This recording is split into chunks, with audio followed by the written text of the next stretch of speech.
Hi all again, and this is the Truth, Honour and Integrity Show. My name's Thomas Williams, and a couple of announcements. On Sunday, I'll be doing a special show called From Russia with Love, and it'll be a detailed history of not only Russia, but Earth history. And so look forward to that. It will be, let me see, I haven't even picked the time yet. So I'll probably post the time sometime tomorrow. I never even thought about that. It's probably going to be 3 to 4 hours. There's a lot of details in there, and some rather interesting stuff, new knowledge. There'll be some bits that some people will know, but a lot of new knowledge, and it won't be a show for the faint of heart or the liberals or the politically correct either. So look forward to that. And then on 10th of June, me and Randy Morgans have been invited to go on OYM, and so that's on Sunday, June the 10th, I think, at 2 p.m. Eastern Standard Time, so you can look forward to that. Right, let's get into all the details of where we're at this week. Strange week, strange energies, good energies in many ways, and a lot of people settling down after what has been a bit of a roller coaster of the past month or two. It has been observed there is a pleasant calmness. Calm before the storm. Only time will tell. But the links for the show is www.spreaker.com/user 8955881. You can also catch us live on the Articles website, which has got all the special shows, the must-listen-to shows, and the archives of all the other shows, and a lot of articles about grounding, centering, and shielding, and breathwork, and self-empowerment, and it's all on there. That will, I imagine, will increase in the coming months, and that's on thinkdifferent.thepeoplesclub.org. We have the Facebook page for our sins, Truth, Honour and Integrity, and a Facebook social media alternative on MeWe.com, which is also called Truth, Honour and Integrity. Some people have had difficulty getting on that, so here's the email where you can send us an email and we can add you into the MeWe if you so desire.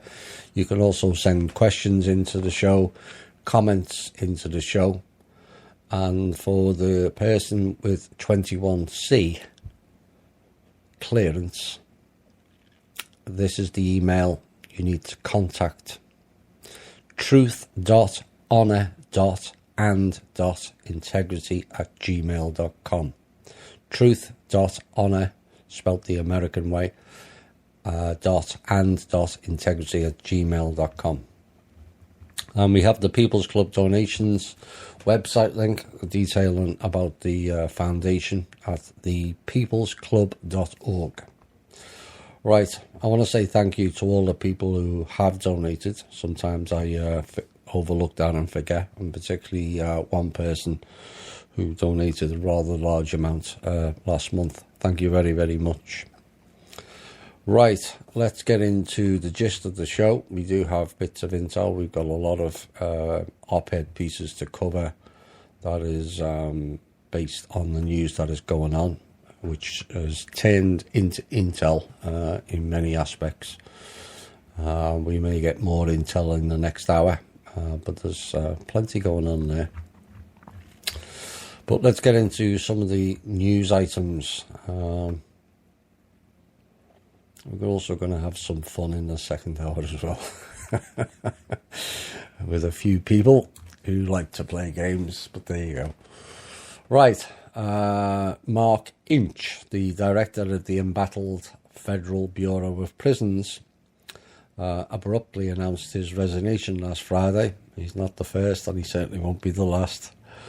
as that was announced by the Justice Department. An awful lot of people going out of the Justice Department. I wonder why. There was no immediate reason provided for the departure of Inch, who had just assumed leadership of the country's largest detention system in just last September. He didn't last long. And in a brief statement, Attorney General Jeff Sessions thanked Inch for his service and wished him luck in his future endeavours. But he didn't elaborate on why the director Inch was forced to resign, or did he just resign of his own volition? Time will tell. Now, Mr. Inch oversaw 122 detention facilities, 39,000 staffers and 186,000 inmates, and his resignation also comes as the White House was staging a summit last Friday on prison reform. Linked? Probably. And there, the White House senior advisor and President Trump's son-in-law, Jared Kushner, also commended Inch for his work on the Federal Interagency Reentry Council, though it's not clear whether he was aware of Mr. Inch's resignation at the time. And, of course, General Inch had been working with the Attorney General, Jeff Sessions, to look at all the different changes they can make in the prisons. And for the last year, the Bureau of Prisons has been the focus of a review by the House Oversight. Oh, didn't realise we had one. So we have a House Oversight and Government Reform Committee. That sounds interesting. They could be rather busy. Which has been examining allegations of sexual harassment, management retaliation against staffers, and staff shortages. And those shortages have routinely thrust nurses, teachers, food service workers and others to take up guard duty in the understaffed prison yards and solitary confinement wings. Seems everyone's got a shortage of money. I wonder why. Well, we all know why by now. Iran. We're going to hear a lot more about Iran, but we'll just play the news out as it's coming out. I think I've got a piece on Iran. But we will be hearing a lot more about Iran and Syria going forward. Iran Foreign Minister Javad Zarif has condemned the US for promising to impose the strongest sanctions in history on his country. Measures that were outlined by the Secretary of State Mike Pompeo said it showed the US was a prisoner of its failed policies and would suffer the consequences. EU Foreign Policy Chief Federica Mogherini also criticised the US and met its commitments. I'm sure they will. Getting a lot of nice backhanders out of it. And despite the EU's official position, some of Europe's biggest firms who rushed to do business with Iran after the nuclear deal now find themselves forced to choose between investing there or trading with the US. The US sanctions lifted after the 2015 deal would be reimposed, he said, and those new measures would together constitute unprecedented financial pressure on the Iranian regime.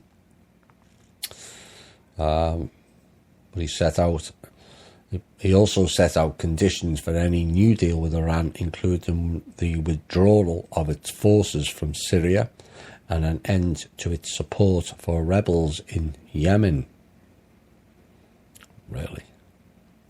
The older US sanctions prohibited almost all trade with Iran, and Mr. Pompeo did not say what new measures Washington was contemplating, but described sanctions imposed last week on the head of Iran's central bank as just the beginning.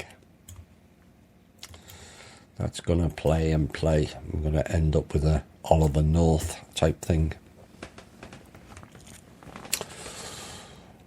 Whether it's related or not, and in fact, this is an interesting story. It's only a short one. One questions whether it's all related.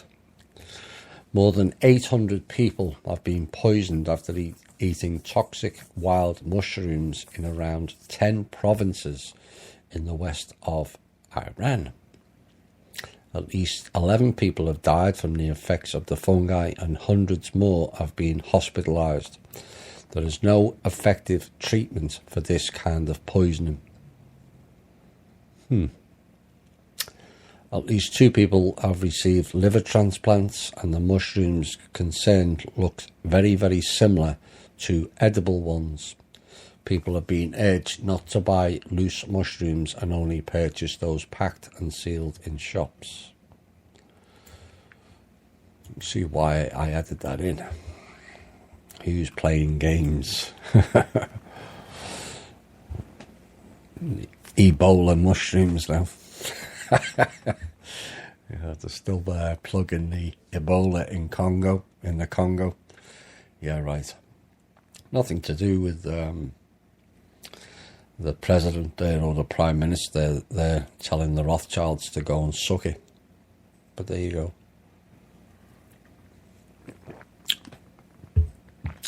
Venezuela's President Nicolas Maduro is facing an international backlash after winning his second 6-year term in what was a landslide vote marred by an opposition boycott and claims of vote rigging. No change there.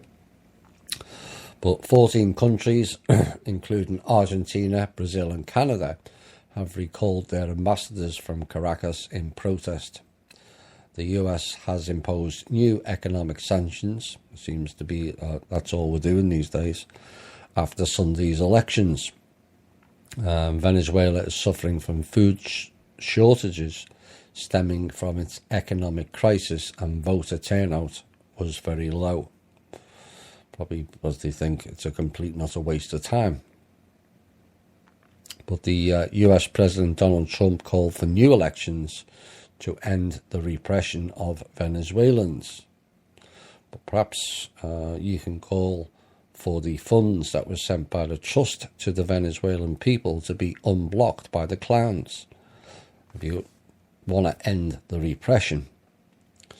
I digress. However, Russian President Vladimir Putin congratulated Mr. Maduro on his re-election on Monday, wishing him success in resolving the social and economic issues facing the country in a statement. We covered a story on Venezuela recently, and I've spoken to people from Venezuela in Florida. Some of them had to flee, and the ones that could work anyway, and the older ones are kind of left behind.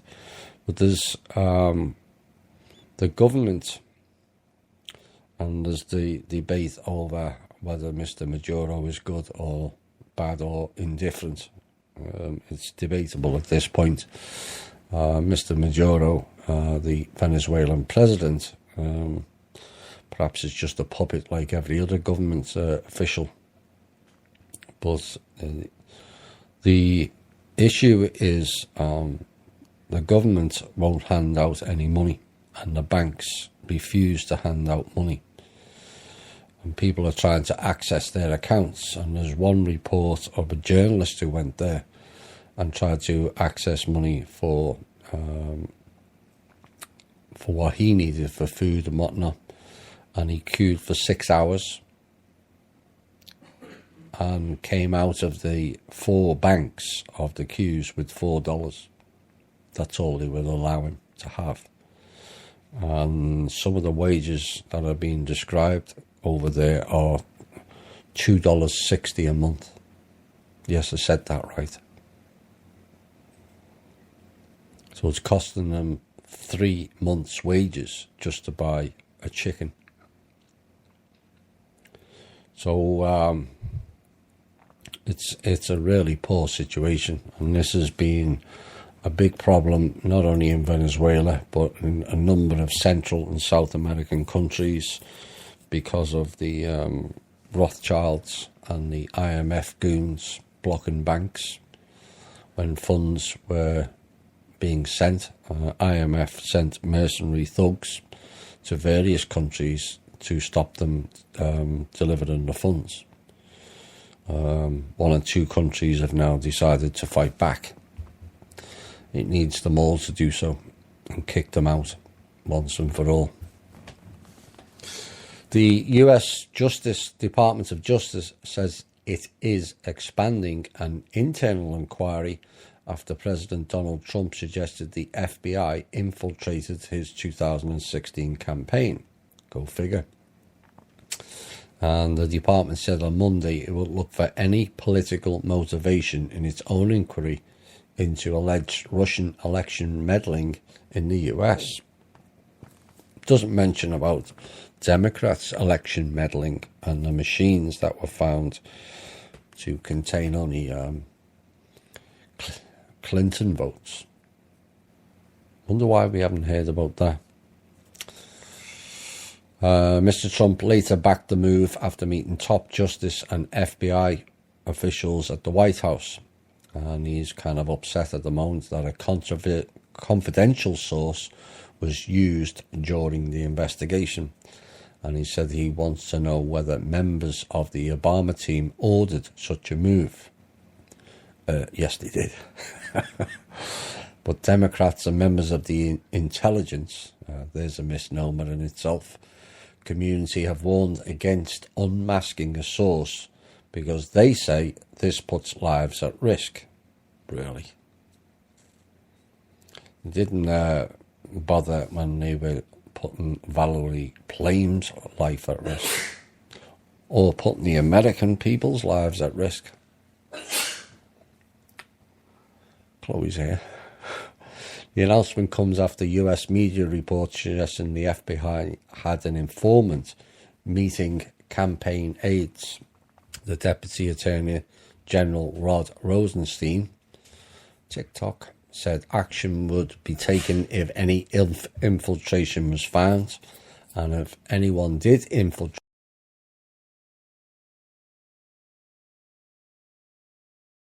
ISIS. Islamic State is ISIL, all the same thing, mercenaries, bought and paid for. But the armed units of ISIS have been completely eliminated in the Yarmouk Palestinian refugee camp in Damascus. This was stated this week by the head of the main operations department in Russia's general staff, Colonel Sergei Rudskoy. He added that the Syrian army has taken full control of the area and the Yarmouk camp remained the last terrorist stronghold in the capital. And he went on further to say it was actually it was a shelter not for Palestinian refugees but for ISIS members that had been earlier defeated in various regions of Syria. And as of today, ISIS units active in the western part of Yarmouk have been fully eliminated. They're getting their asses kicked big time. And it's going to cause a lot of nervous shifting in people's seats of the top brass when there's none of them left. And the reason why we'll have later. And I thought Nazis in Germany had kind of gone away, but it appears the police have taken up the baton and are running with it, carrying out checks at airports in Germany. And the reason for that is they were checking how many school-aged children were travelling during the school term. So there's in Europe, I don't know whether it applies here, they were started to fine parents if they took children out of school time. quite wise. It's not as if they're going to miss anything, is not learning much to begin with. But now the police have got involved, and reports concerning 10 families have now been sent to education officials in Bavaria. Adam Weishaupt will be proud. It is believed the families caught at Memmingen Airport were trying to avoid travelling at the peak holiday time, of which prices go up about 3 to 4 times the off-peak. And in Germany, parents are legally obliged to send their children to school. Sieg Heil, you must send the children to the school so we can indoctrinate them. Really. Anyway, the Memmingen families, were allowed to fly off on the holidays despite the questioning, and a German police spokesman said it would have been disproportionate to take the children back to school, as the families had already paid for their holidays. But the website reported that the parents have now have 2 weeks break time to explain why they took the children out of school. Because it was cheaper. If people can't afford to go on vacations in the peak times, why don't you go and check out the travel agents on why they're upping the prices by 3 or 4 times? Still the same destination, still the same plane, so why the price difference? Otherwise, there's a lot of people who can't afford to go on vacations, and that's why so many people are missing them. Because you can only do it when the state says so, really. But each family can be fined up to €1,000, which is $1,177 if they take children out during school time. Now, last year there was a fairly high-profile case in England that went all the way to the UK Supreme Court, and it ruled against a guy by the name of John Platt, who had taken his daughter out of primary school in term time for a trip to Florida. Good on you. And he had won earlier court battles against the £120 fine, which is roughly $150, from the Isle of Wight Council, but the Supreme Court ruled that parents could be fined for unauthorised absences. Really. That type of intrusion goes too far. President Trump announced this week, this is not all as it appears. We will have more details later. Some things are a bit sensitive. But Mr. Trump announced those who want to see the border wall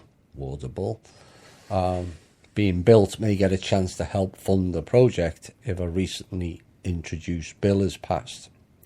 Now, the legislation, which was introduced by Republican Diane Black, would create a border wall trust fund.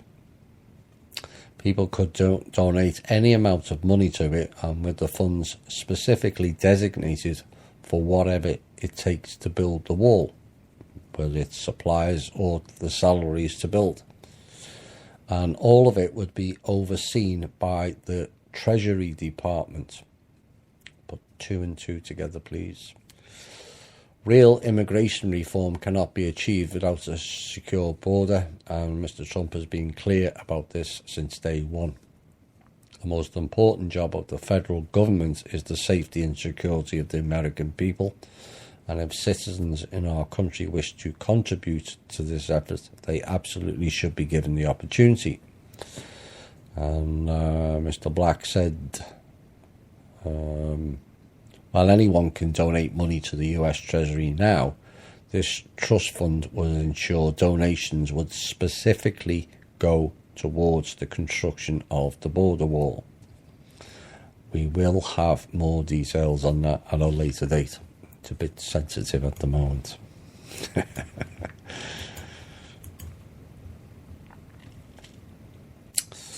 unhappy about EU calls into the probe of alleged Israeli police brutality against activists the other week, which cost was it 60 people their lives on the Gaza border. Israel's energy minister Yuval Steinitz said the EU could go to 1,000 hells, really. And he was given an interview to a local radio station when he said of the EU, let them go to 1,000 hells. And his response followed the EU's call for a swift investigation into the Israeli police's violent crackdown on protesters in Haifa last Friday. They have been criticised in the state of Israel for high death toll at the border, and the Israeli minister said he wished to send to hell the European Union, which doesn't really represent the European nations. Interesting comment. He is right. He slammed the EU as an organisation that no one is leading and is less friendly to Israel than the European states themselves. Mr. Steinitz's stance was backed by Public Security Minister Gilad Erdan, who in response to the EU's demand for a swift investigation said that Israel, as the only democracy in the Middle East, does not need moralistic warning calls from a biased and obsessive body like the EU. Really, if he had nothing to hide, truth they say never fears investigation. It seems that country, or those who run the political field of that country, fear every investigation. As I said, truth never fears investigation. We'll have more on some of that later. A team of French researchers, no doubt funded by the Rothschilds, who recently examined, or allegedly examined, Adolf Hitler's remains, except they'll have a long look, says the leader of the Nazi party definitely died in Berlin and not elsewhere, has been rumoured about for decades. Funny that, because I've seen pictures of him in Paraguay. Oh well. Study proves that Hitler died in 1945, and following the paper's publication on the European Journal of Internal Medicine, perhaps they could take some of it, Mr. Charlier and other researchers persuaded the Russian government, the entity that was discovered Hitler's body, to let them look at the last bits of his remains. A part of Hitler's skull with a bullet hole and a set of teeth, and the teeth were compared to the autopsy done in 1945, and according to them it confirmed they were indeed Hitler's teeth. Okay. Oh, the cover-ups begin. I don't know why they bother. Was it the CIA? I think it was probably them anyway. Or the FBI released documents under the Freedom of Information Act, was it 2 years ago, about Hitler being alive in South America. So why are they doing this research? Well, it's probably for the synths, no doubt. Now these next items, if that item wasn't bad enough, the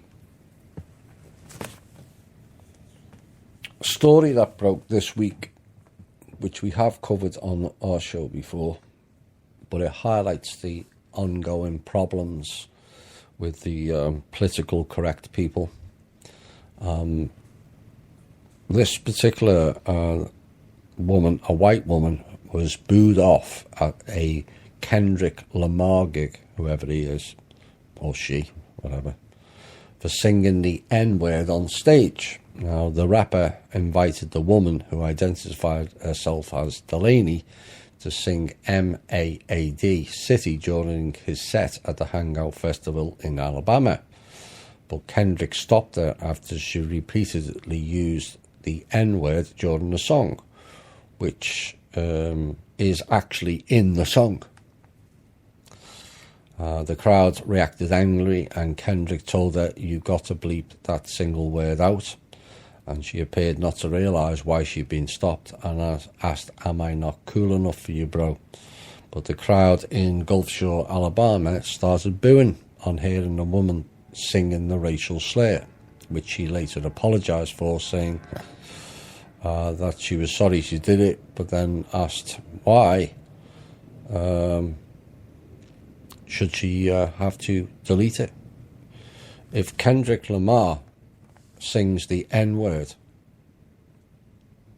if he's that ignorant, he's going to write that such an offensive word in his song, and why isn't it being banned? More's the point. But suddenly there's an issue if a white woman sings it. Why the double standards? You know, it's like pot. You either legalise it for everyone or legalise it for nobody. This double standards is what causes divide and conquer. If you don't like the N-word, please stop writing it in your drivel set of songs, because that rap stuff, I can't be dealing with it. You know, it's all about violence and shooting cops and the N-word and bitch. You know, some people may like it, each to their own, I suppose. But it doesn't help, does it? When you've had people of your colour campaigning that we should stop saying, we being the white race, saying the N-word. Fine. It's offensive. It's been deemed offensive, and I think most people are agreeing with it. But then if you carry on using it amongst your own, that to me is racist.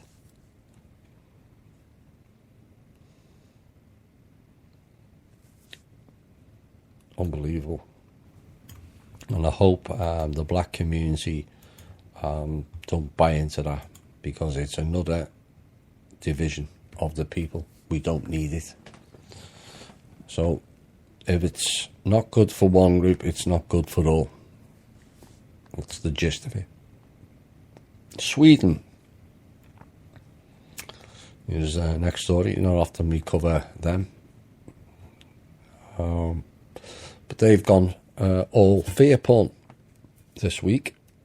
Bought and paid for by the NATO Rothschilds goons in that region. And they sent.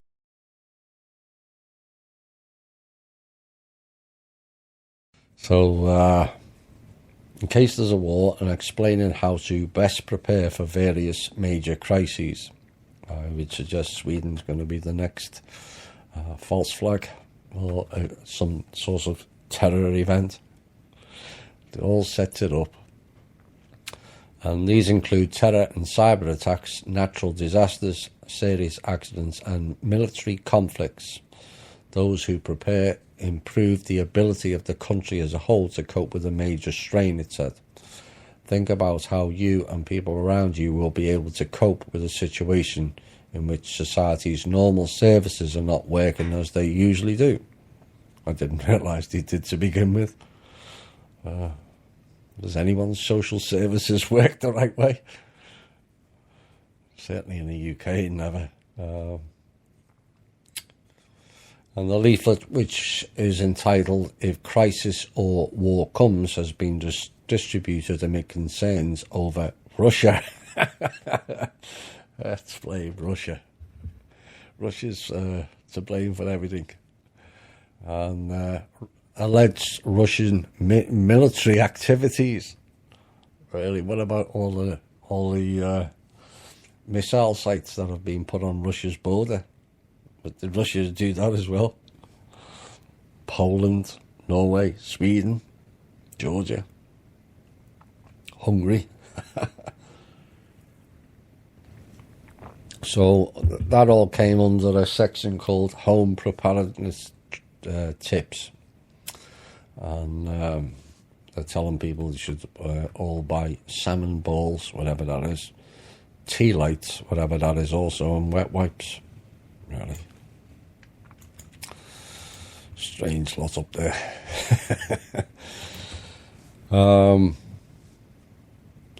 Here's a more positive thing about politicians, given the mess that this country's in.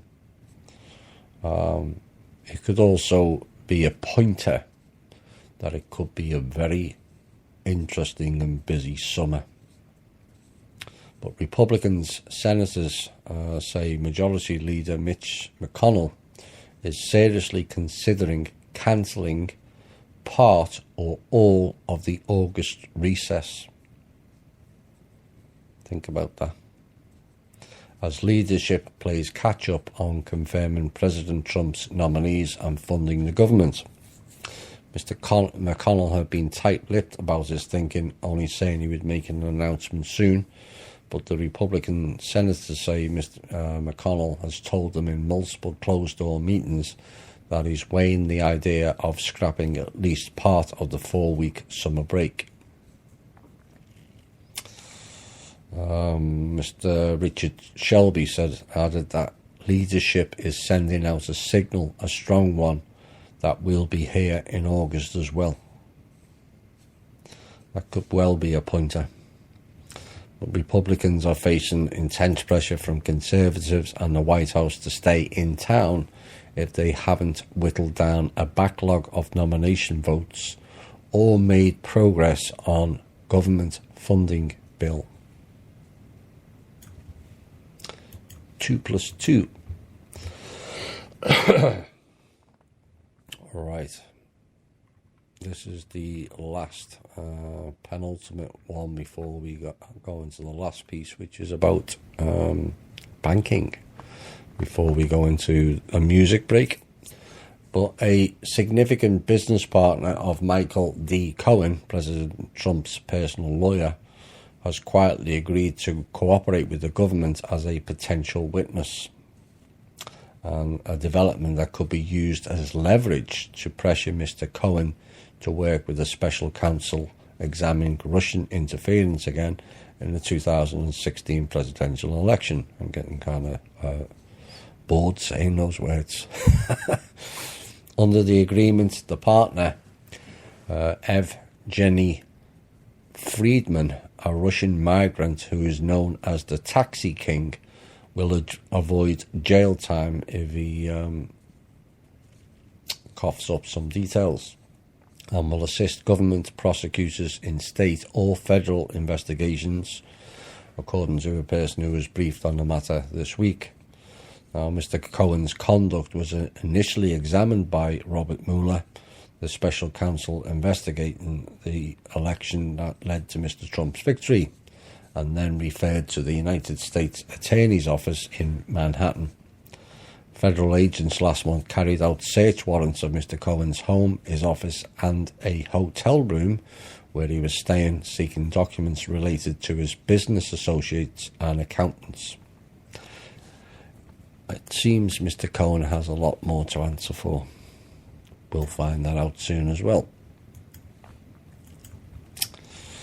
Last news item before the break. The House of Representatives passed on Tuesday legislation that would ease bank rules introduced in the wake of the 2007 through 2009 financial crisis. I don't know. It's 2018, guys, and it's still going on. So quite why they put those dates is beyond me. Clearing the bill to be signed into law by Mr. Trump. On Tuesday's vote to reform the 2010 Dodd-Frank reform law marks a major bipartisan legislative victory for Mr. Trump's administration, which has promised to spur more economic growth by rolling back regulation. Now, the Act's numerous provisions spelled out in what is roughly 2,300 pages are being implemented over a period of several years and intend to decrease various risks in the US financial system. Now, the Act established a number of new government agencies tasked with overseeing various components of the Act and, by extension, various aspects of the banking system. How about an audit, a real audit? And Mr. Trump has pledged to repeal Dodd-Frank, and on June the 8th, the House of Representatives voted to replace it with the Financial Choice Act, which will roll back significant pieces of the Dodd-Frank reform. Now, the Choice Act, however, is not expected to pass the Senate in its entirety, which means some of it might go through. So what's this all about? Well, the Dodd-Frank Wall Street Reform and Consumer Protection Act, the Financial Stability Oversight Council, and Orderly Liquidation Authority monitors the financial stability of major firms whose failure could have a major negative impact on the economy, i.e., companies deemed too big to fail. That will no longer be the case.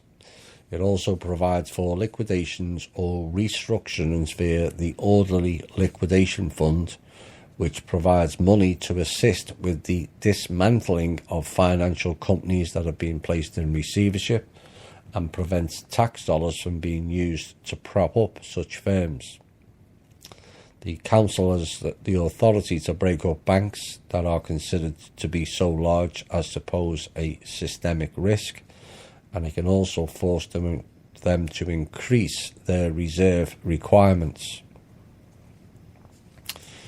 Similarly, the new Federal Insurance Office is supposed to identify and monitor insurance companies also considered too big to fail.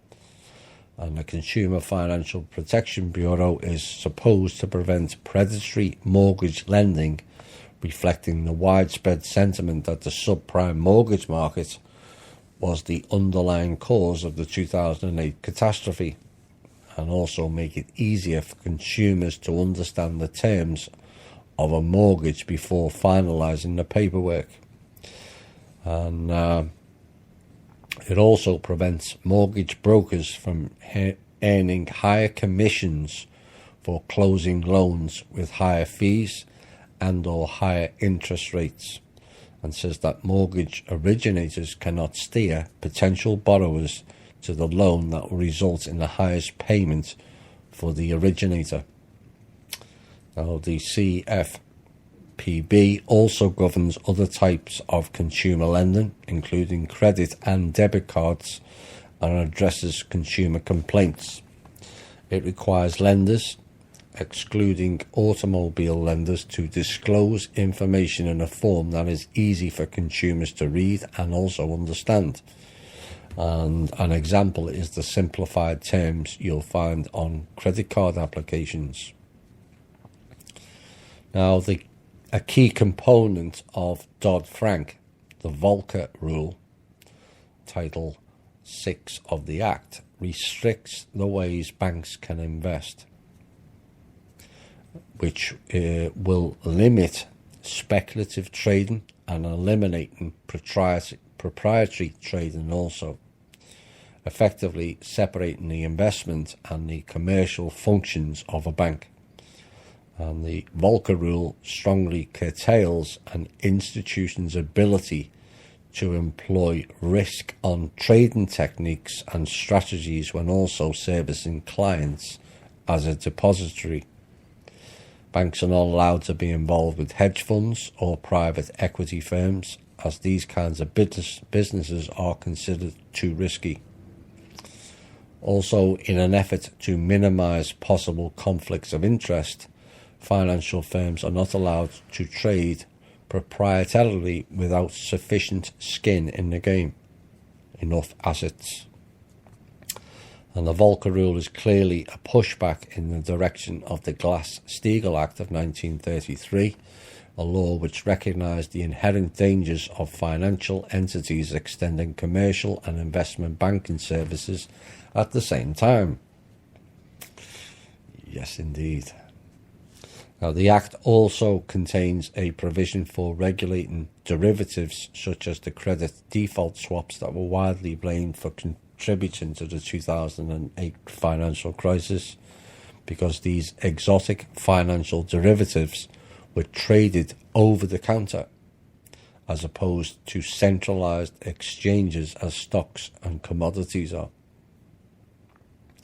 Now, many were unaware of the size of their markets and the risk they posed to the greater economy, and Dodd-Frank set up centralised exchanges for swaps trading to reduce the possibility of counterparty default, and also required greater disclosure of swaps trading information to the public to increase transparency in those markets. Yes, the banks are going to be a lot more transparent. Now, the Volcker rule also regulates financial firms' use of derivatives in an attempt to prevent too big to fail institutions from taking large risks that might wreak havoc on the broader economy. And the Dodd-Frank also established the SEC Office of Credit Ratings, since credit rating agencies were accused of giving misleadingly favourable investment ratings that contributed also to the financial crisis. Now, the office is tasked with ensuring that agencies improve their accuracy and provide meaningful and reliable credit ratings of the business, municipalities and other entities they may evaluate. Well, the gist of it is that lot would end bailouts. That's the gist of it. It would also end dodgy betting, hedge funds and all that, derivatives issues as well. But there's still other elements that may need addressing in that act, and those will be pursued. And given the fact that Ms. Pelosi is fighting against the Final Choice Act, I suggest that would be nearer what we the people would want, given that she doesn't like it. But we haven't read the full details of that. But the Basel III law required all banks to submit stress tests, and any bank with a capitalisation of less than 100 million would be shut down or taken over. I think that applies to most of them at the moment. Assistance may now be available to the smaller banks, not just the big banks. And the issue with the mortgages since 2010, which have been extremely difficult to get hold of. And the reason is no one wants to buy the collateralized mortgage obligations anymore. So they can't put someone on a mortgage and then sell it off as easily like they used to. So that's why mortgages are a lot difficult to get these days, because they can't bump it onto some other mug. Right, that's the news portion of tonight's show. We're going to have a music break, and we'll be back with some intel and some interesting op-ed pieces. And this was suggested by one of the members. Beyond the Matrix. Hi all, and welcome back to the second hour. Where are we first? Some people didn't like that song. Well, that was a request, and that was Epica and Beyond the Matrix. A mixture of eclectic music there. So, right, let's get into some intel and some pieces. With regards to the last piece I did, Mr. Trump has done an executive order. I think it's an executive order. Anyway, it will get passed Community banks are the backbone of small businesses in America, and we're going to preserve our community banks. So that's part of that issue, and part of the Dodd-Frank Act is being removed. Addresses unnecessary regulatory burdens imposed by the Dodd-Frank Act, and also economic growth, regulatory relief, and the Consumer Protection Act is also a part of it. Small community banks are being unfairly and disproportionately harmed by the Dodd-Frank Act compared to the big banks. Now, the second part is promoting economic growth, providing community lenders with relief from unnecessarily regulatory burdens, which help promote even greater economic growth. And the final portion of that bill is benefiting consumers. Mr. Trump supports legislation to provide consumers with more tools to protect their privacy. So it will help protect consumers' private information by giving them the ability to place security freezers on their credit files with credit bureaus, and as a result, consumers will be better equipped to protect their credit information in the event of a data breach or an incident of identity theft. So that was done by Mr. Trump yesterday. Right. Let's get into the show. Intel portion. I believe there's been interference. If there's interference in next bit, I will repeat it. So stop wasting your time, clowns. NSA is the first portion. They've been found out this week via their Stingray tech that had arms everywhere into every bank, and I mean every bank, and that was all legal, so they could legally do that. Quite how they managed to do that is beyond me, but then given there's no appears to be no oversight, or there wasn't, there is now, but that was stopped, and the team also found all the illegal tentacles in the system too. All of it's been dealt with, so at least at this point cannot go back in legally into the system, and any further attempts to do so would be illegal and also actionable. Now, also found in the system, which is not news to many, is the spying via data cables, be it phones, TV and Wi-Fi, and this is also being addressed currently. That's also an NSA issue, and no surprise, it's the NSA who own Comcast and also CNN.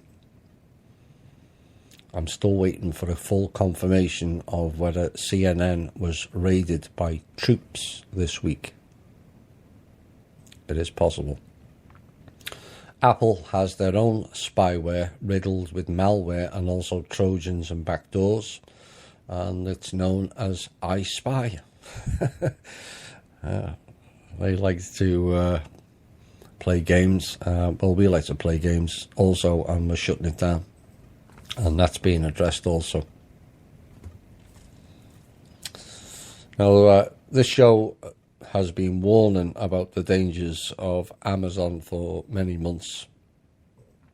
And in the past, it was about costing a vast number of jobs, and also about them going all robotized workforce. But it now appears Mr. Bezos, who also owns the Washington Post, is dipping into the same realms as Apple, AT&T, Verizon, Comcast, etc., and offering up facial recognition software to the government. Really? Perhaps we should do a class action lawsuit. stating that they're allowed to go ahead with that, but if those who refuse to give away their rights to privacy, a $1,000 fine for every time they're recorded on that software.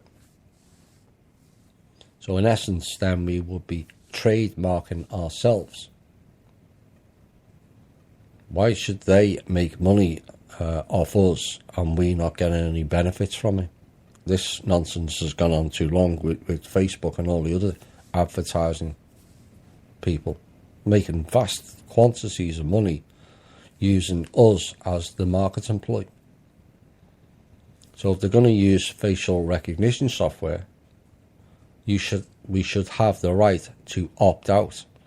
And if it shows up on any software, then $1,000 a time would soon end that nonsense.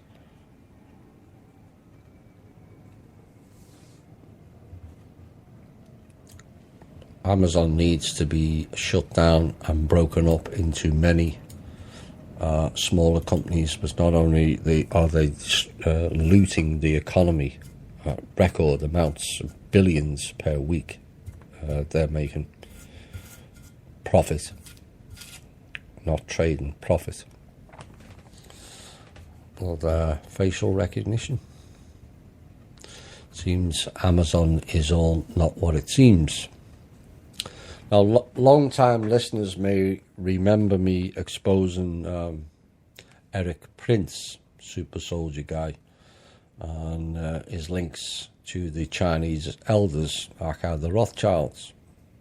And I had expressed concern that at the time he was in the background of the Trump administration. And this is why the unqualified Betsy DeVos ended up as the education secretary, because she is his sister. How it all links in. Now, Mr. Prince and his group of hired assassins who created Blackwater and then changed the name to Z, and then Academy before causing mayhem in the Middle East and also South America. And so it comes as no surprise that he sold out again to the Chinese elders, whoever they may be. Might just be Rothschilds.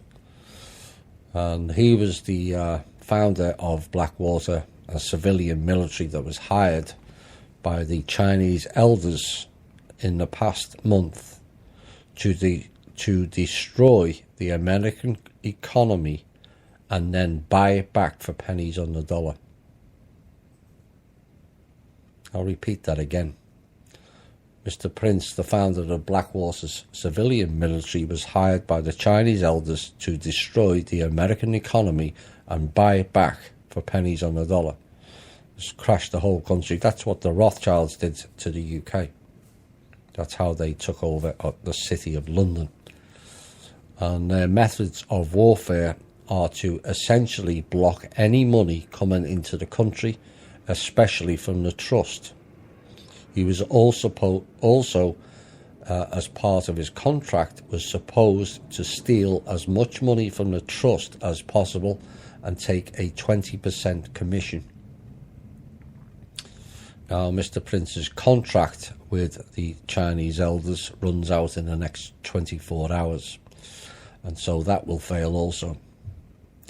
Now, there's currently a firewall set up around the entire banking system, and I mean the entire banking system. But it doesn't matter how much money you have if people won't sell to you, and this is becoming a common problem. Kim has purchased orders from countries all over the world for various products and also projects that are desperately needed, and she's given the large companies the chance to do the right thing, but they refuse to sell her anything for fear of repercussions from the Rothschilds or their Chinese counterparts, the elders, and also Mr. Prince. Now, this comes after what the Rothschilds threatened the world at the United Nations in September of last year. that if they did not have absolute control of the world by September of 2018, they would unleash biological weapons and kill everyone on the planet. Good luck with that, because that won't work either. TikTok.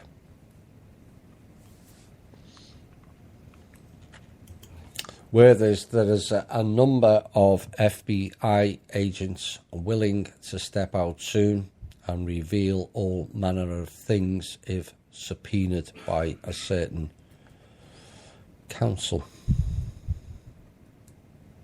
Word is also out that the NYPD is getting restless as well, particularly those who viewed the Clinton abetting footage.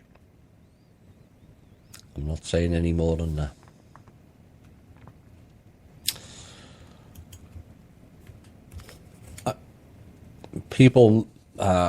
Most people won't be familiar with this, as I wasn't also, but perhaps listeners should keep an eye on a group called the Heritage Foundation. So who are these? Well, these are another think tank group in DC that appears to dictate top-level policy, like a State Department policy. What we do know is the Koch brothers and Kissinger are just a few that take part in it, and possibly the Black Dragon members as well, the leader of which was Mr. Dick Cheney, until he was fired recently and fled to his bunker. Now, unfortunately, the Heritage Foundation, have now decided to not reveal the names connected to the foundation. I wonder why. Keep an eye.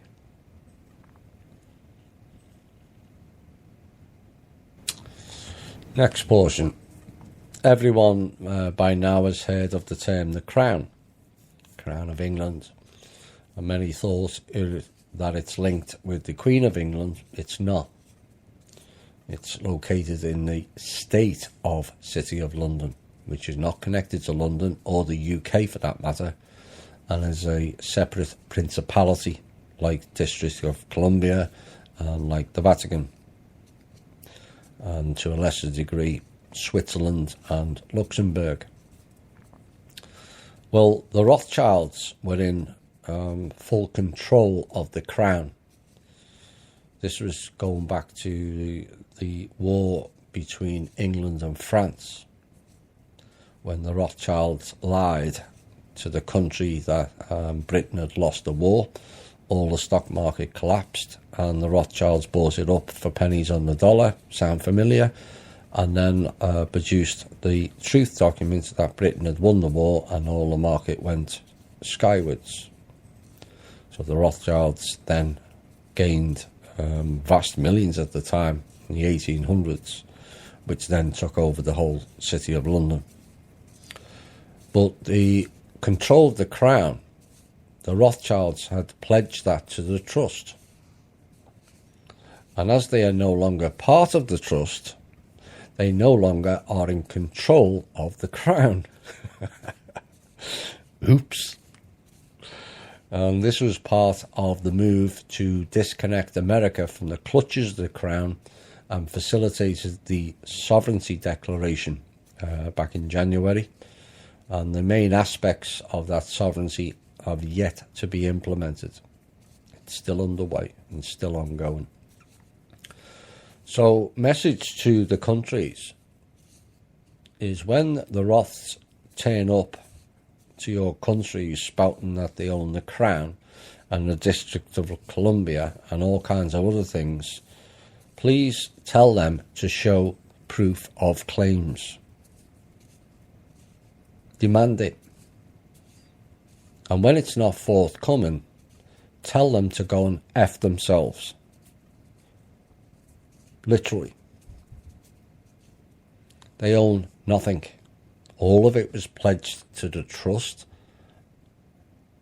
where they collateralized it, and now they own nothing. That's why they're doing fire sales.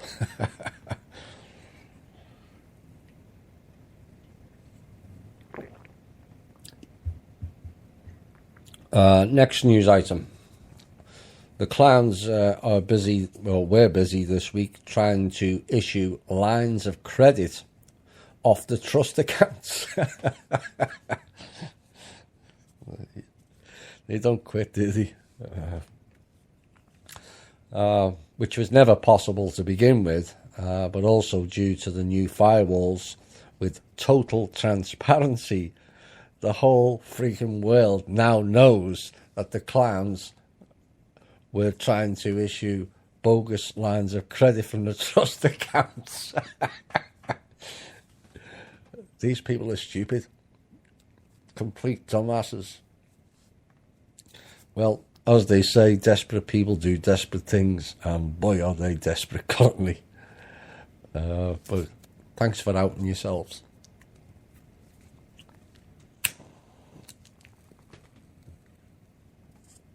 Next, we're into Iran. I said I would earlier. And the fun and games has spread to the oil shenanigans now in Iran, which is the main issue. It's nothing to do with nuclear. But these people are just complete greedy bastards. And that's the top and bottom line of it. Not content with getting oil from Iran for $25 a barrel, which they then sell for 50. It's gone up to 72 now.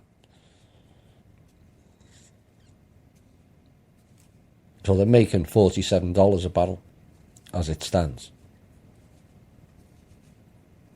But they were also getting free oil, which was stolen by ISIS. So with ISIS all but defunct, and the Middle East, Africa and Arabia getting more wise, methinks ISIS, and more importantly the mercenaries who are part of it, will be out of a job soon. Bye bye Blackwater. That is what's going on in Iran. An update on the sovereignty. People keep asking about it. We've had an update this week. We've had several inquiries in the last couple of weeks from varying countries that have come to us for information and interest in becoming sovereign. It seems it's now starting to spread. The proof is beyond all reason now as to who has the who's the trustee, who owns the funds for the trust, and what are their purpose, and also the lies that the Rothschilds own everything, or the Chinese elders do, or some other rogue entity. It's all falling apart now. Let me check.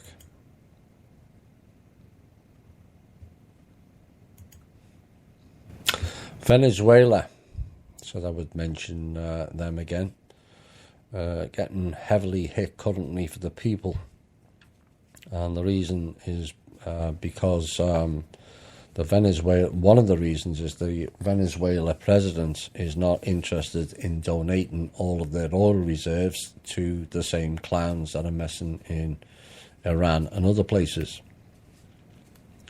And neither are the generals that instigated the military coup, as they have not been paid. And now they are all realising they've been lied to as well.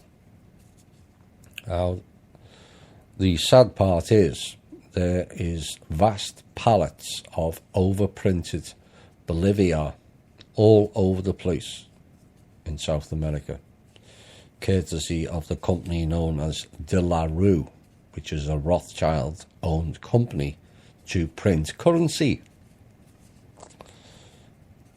Now, the problem is those currencies don't have an allocation number, so they're worthless.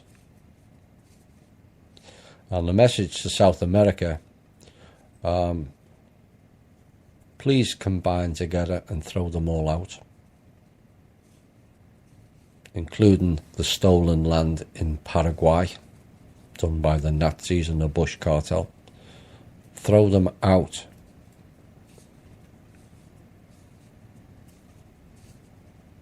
These people are just parasites. That's the top and bottom line of it. And as for the overprinted non-number allocated currencies, the details of that via full reports have now been sent and has been received by the head of Interpol for all of South America by the Trust. Hope you like that reading. Now, how are we doing? Yeah, we're doing okay. Next intel portion is our friend Peter, or is it Jesper, or maybe it's both. He tried to get into the system again last week and remove $50 million, but like the RV, that failed also. Now, I will have more details on Jesper / Peter in a forthcoming show. And for the person who's trying to get me messages, send an email. We will make contact. Chase Bank, next piece of intel this week, tried to install a worm virus into the new quantum system. No damage done, but expect repercussions for that act of stupidity. Do I hear a bid of $1? Maybe you do.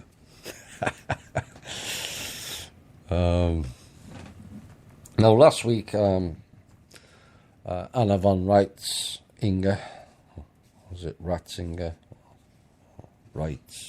Reisinger. These people love to change their names about stage actors.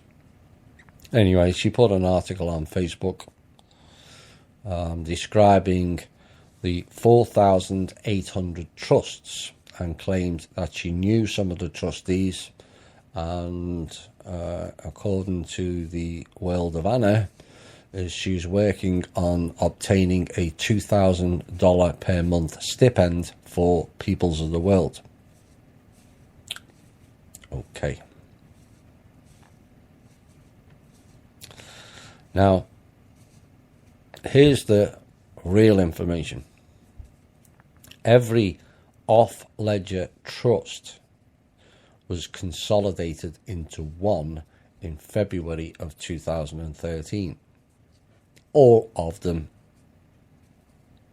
The consolidated trust was renamed as Manna at the time, Manna World Holding Trust. Now, before this was done, there were over 600 trustees and several names of trusts involved. Not one of them was called Saint Germain. Zero. So those who are still pushing the Saint Germain Trust to be released. So that's the name at this time. It's called Manna, which can be changed to something else should we wish. And Kim is contemplating calling it Dragon Repellent. As in Dragon Family Repellent. I'm sure our listeners can come up with some more expletive names on that account. After Rothschilds or something like that. But there you go.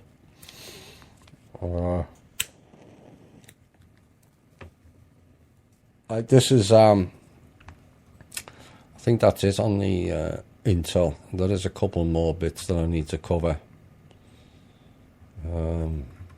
More op-ed pieces. But I'm going to, before we go into a music break, it appears Tank on the Create Change is getting a lot of flack from members of the hashtag Operation Stupidity Brigade, more better known as the GCR or the RV Goons. Now, according to the narrative in the World of Illusion, the elders, Chinese elders, have been paying out all kinds of people, except the ones on the forum tank frequency. Tier 1 and Tier AAA and all that rubbish that they talk about. Nah, they haven't. And they even mentioned, oh heaven forbid, the White Dragon Group are also paying out. Really? Stupidity goes beyond the RV, it seems. For those who are unfamiliar with the White Dragon Group, or the White Powder Group, is a better description and more fitting. That exists of Benjamin Fulford, Neil Keenan, and some unknown Japanese guy.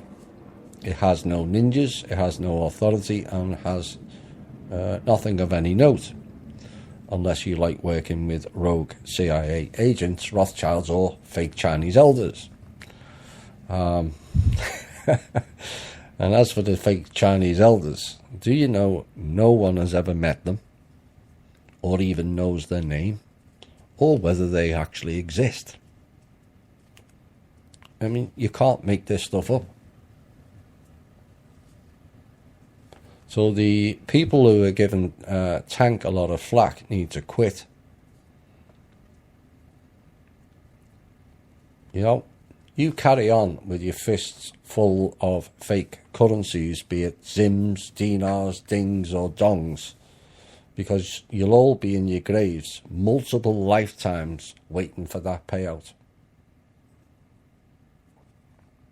All of you have been duped massively. So why blame Tank for your own stupidity? You bet on riches and ended up being fools. You're not the first, and you certainly won't be the last either, with fake get-rich-quick schemes. But the key is, do you keep on playing the fool for the rest of your days, or do what Tank did and step down and try a new venture? Fairly simple. How about you all play a game of Hunt the Chinese Elder? As many of us would love to know their names and ask them, where's the money? Meanwhile, instead of attacking people trying to help humanity, attack the ones who are really preventing or having hijacked humanity. Complete asshats. RV indeed. Deary me. You know, at which point does Hello McFly kick in? 25 years waiting for the RV. It's not happening. And neither Kim or Tank are preventing the RV. It doesn't exist now or ever in this reality. Now this song is for the R people, the RV people. You gave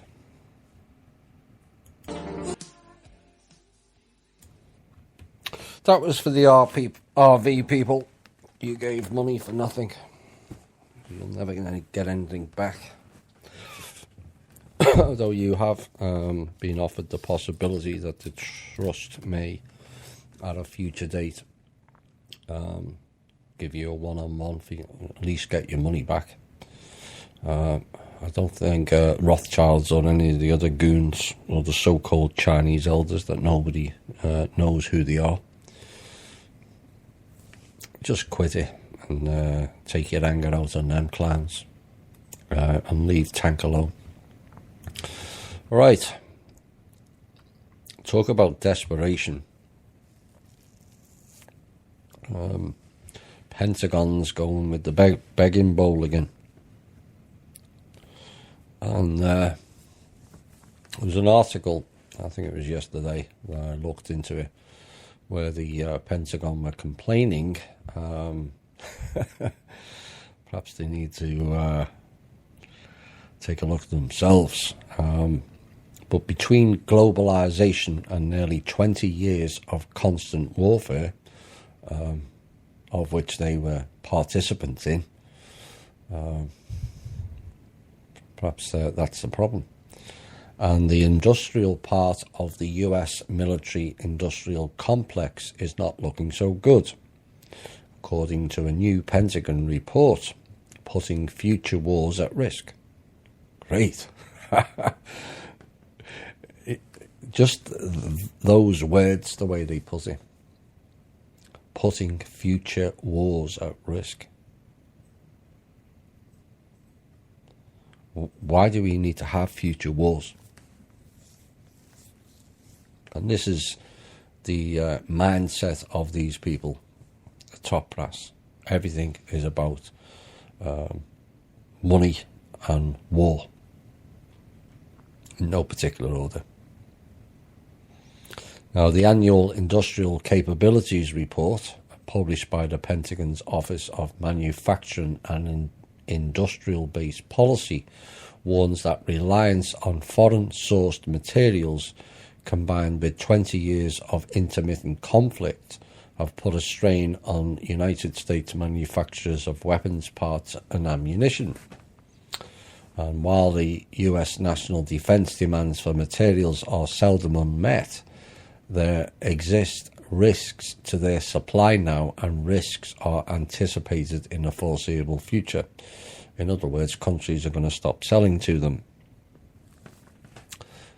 which is, if every country stopped selling weapons, then they would have nothing to fight with. Unless you just send the generals and the politicians to war. That would be fun to watch.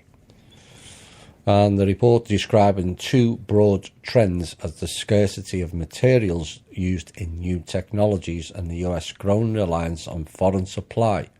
And one of the biggest problems noted by the Pentagon is the lack of diversity in the industrial base, which they created. You know, they need to look at their own policy. And the reason they said there's a lack of diversity is about 97% of DoD funds for missiles and munitions procurement goes to just two companies. It's no surprise that that's Raytheon and Lockheed Martin. There's that tune from both ends again. And almost all second and third tier suppliers of munitions components, 98% in both instances, are sole sources. And the neglect has been so severe that in fiscal years 2000 through 2016, inadequate facilities and equipment led to maintenance delays that contributed in part to more than 1,300 lost operational days for aircraft carriers, which is about roughly 4 years, and 12,500 lost operational days for submarines. A January report by the Pentagon's Director of Operations and Testing noted that half of the F-35 stealth fighter fleet is not mission capable. Really? And this is down to supply and maintenance problems. Lockheed Martin's futuristic fighter has a lifetime cost estimated at over $1 trillion for the plane. You can't eat planes. They don't make you healthy.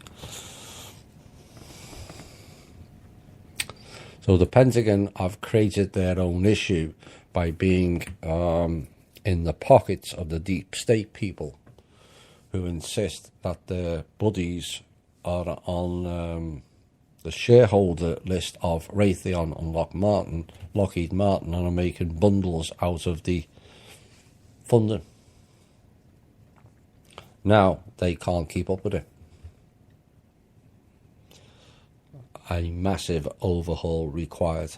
But that first sentence, putting future wars at risk, tells you where the Pentagon's still at.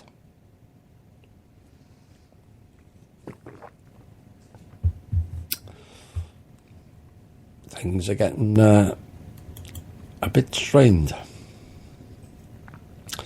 Well, this is something that people should consider. Normally I don't cover what so-called fake stars of the TV world and the music world, but this piqued my interest, and it may be something that we need to look out for. And the curious story of Carrie Underwood. Now, the story goes is that Underwood took her dogs out for a walk and then tripped over, which is a bit unfortunate, but she fell on her wrist and face, and then stated she required 40 to 50 stitches, which is not really conducive with that type of fall on wrist and face. And at first, she wasn't sure she'd look the same, which is the key aspect. In the beginning, I don't know how things are going to end up. It just wasn't pretty. Underwood alarmed her fans when she wrote a letter warning them that she might look different after she's healed. Like, how different? And she went on to say, "I'm determined to make 2018 amazing, and I want to share things with you along the way. And when I'm ready to get in front of a camera," currently she's refusing to do so, "I want you all to understand why I might look a bit different."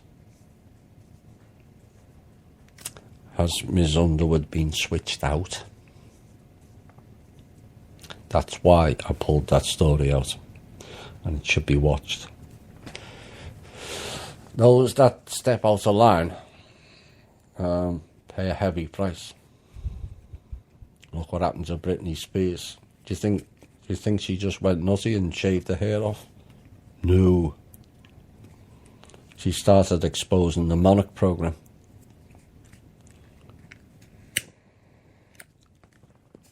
And also refused to be the sex kitten for ageing politicians. So they did a hit job on it and made it out to the public that she'd gone nutty. I think something's going on with Carrie Underwood, and the fact that she's telling you she's going to look different. So yes, something's amiss there. Is anyone else? We're watching the latest episode of the 100 series, which is rather interesting for those of you who haven't watched it yet. It tells you part of Earth's history. The Ark was not the boat, the Ark was the craft. Following the nuclear wars that were taking place on this planet, and I'm going to be covering some of that in the Sunday show. But there was an advert for the drug called Nexium. Yes, we've all heard that name recently, and to do with the cult, Nexium. But what I found extraordinary is the girl sitting at the table was with a pizza right in your face. A Rome Colosseum, links with the Vatican, and their child pedophilia and all kinds of other stuff. And also mushrooms were all in the picture. Maybe somebody can enlighten me on what that means. To do with the mushrooms anyway, or maybe that's what they did to drug the kids, who knows. But this is to me is targeted piss taking. Nexium the drug, the same pronunciation as Nexium the sex cult and child pedophilia, with a young girl at the table with a pizza. You can't make this stuff up.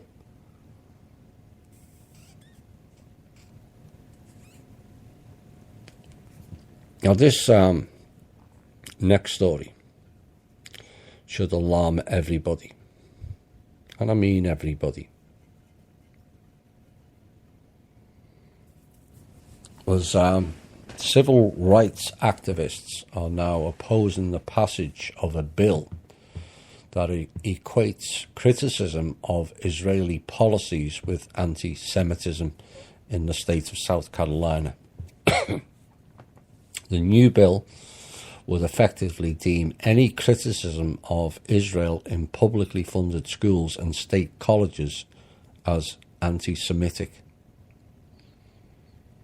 Now, unable to pass it as a standalone law for the past 2 years over questions about its constitutionality, supporters of the measure used a legislative tactic known as a rider to insert it into the state's 2018-2019 budget. That's how they slide it in. And the measure will expire after 1 year. Now, supporters of Israel see the controversial bill as a triumph, and arguing that any criticism of Israel is inherently anti-Semitic and should be banned on college campus. I have to be very careful with what I say here and how I say it. Well, it's funny that those same criticisms don't apply to Russia in the mainstream media, is it not? Perhaps we should draft a bill banning the mainstream media, blaming Russia or Muslims for anything, and see how that flies. You know, where does it all end? You know, I'm sorry, but nobody, and I mean nobody, should be beyond criticism if it's justified. You go back in ancient times, it was considered a capital offence to criticise kings or queens. Well, that never turned out too well, did it? Also in the 1400s through the 1800s, blasphemy to criticise or going against the church. Now that turned out horribly. People were burnt at the stake for not loving the all-powerful Roman Catholic Church. And that also applied to everyone with a science background in those days as well. But until Israel stops breaking every UN law, having already done so more times than the rest of the world combined, stops committing genocide in the Middle East, stops creating human rights issues, stops looting the American people of their tax money, and stops declaring every country that opposes them as a terrorist organisation, stops dictating American foreign policy via lobbyists and dual citizenship, or stops forcing countries to make laws to defend them, and stops thinking as a people that the rest of the world are just goyim, aka shit under their shoe, then the world has every right to complain about the political agenda these Zionists operating as the state known as Israel. Enough of this nonsense. It helps nobody, least of all the main body of the Jewish people, because they then get the flack off the people who don't like it.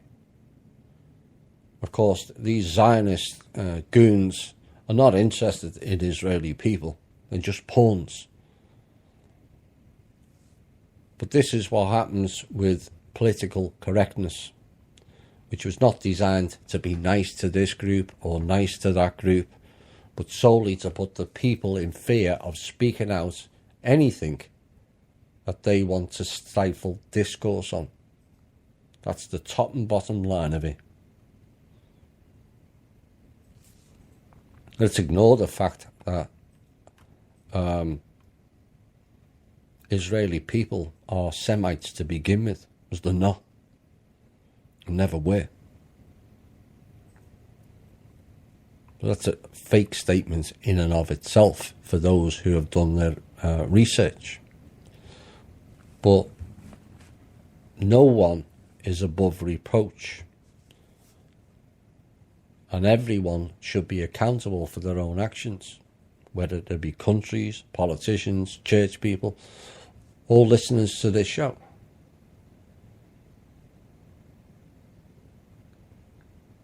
Well, whoever the clowns are in South Carolina that drafted this bill should be sacked immediately. as they obviously have nothing better to do than draft what is, to me, is total bullshittery.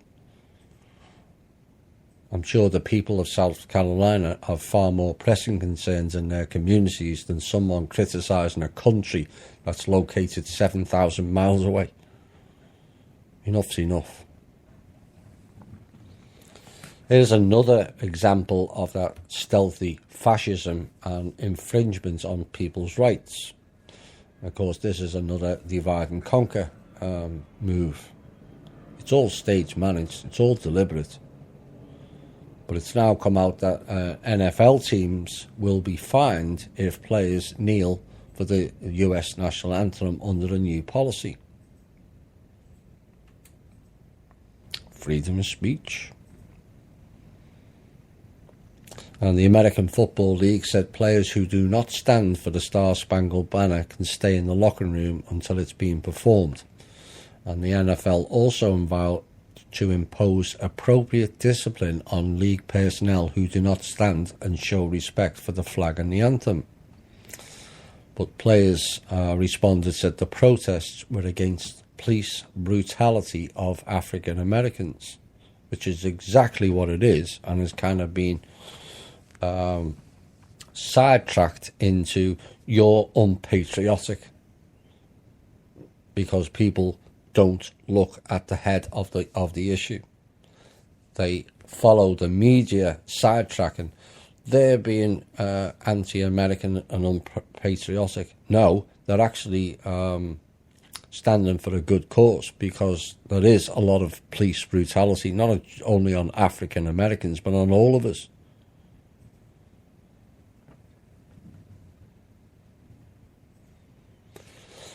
But the players of the NFL said it was unfortunate that on-field protests created a false perception among many that thousands of NFL players were unpatriotic.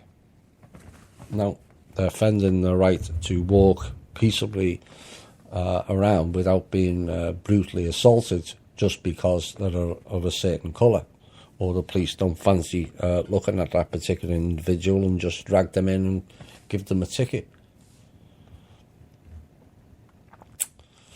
Final op-ed piece, well, it's not really an op-ed piece.